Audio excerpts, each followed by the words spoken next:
আমাকে ঠকানোর অপরাধে একদিন তুমি নিজেও ঠকে যাবে। আমাকে ভীষণভাবে ঠকানোর জন্য হলেও একদিন তুমি কারো কাছে ঠকে যাবে।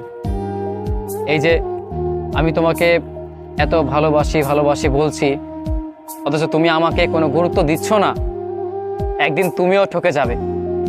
কোনো মানুষ তোমাকে ভীষণভাবে ঠকাবে, তখন তুমি তাকে প্রচণ্ড বলবে যে আমি তোমাকে ভালোবাসি, আমাকে ছেড়ে যেও না। এই কথাগুলো বলার পরও সেই মানুষটা তোমাকে ছেড়ে যাবে। তুমি হিসেবটা মিলিয়ে নিও, একদিন তোমার সাথে ঠিক সেমটাই ঘটবে যেটা আজকে আমার সাথে হচ্ছে। সময় কখনো এক থাকে না। আজকে তোমার সময় আছে, তুমি ইচ্ছে মতো আমাকে নিয়ে খেলছো, আমাকে নিয়ে অভিনয় করছো, আমাকে ঠকাচ্ছ।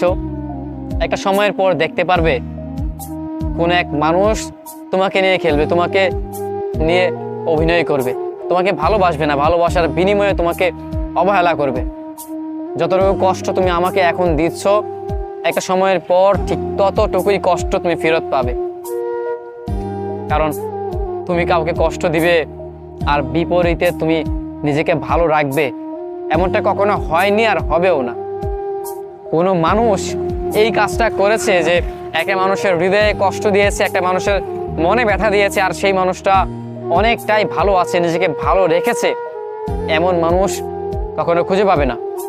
হয়তো তুমি তখন বলবে না, কিন্তু ভিতরে ভিতরে তুমি প্রচণ্ড কান্না করবে, তোমার হৃদয়ে ব্যথা জমে যাবে।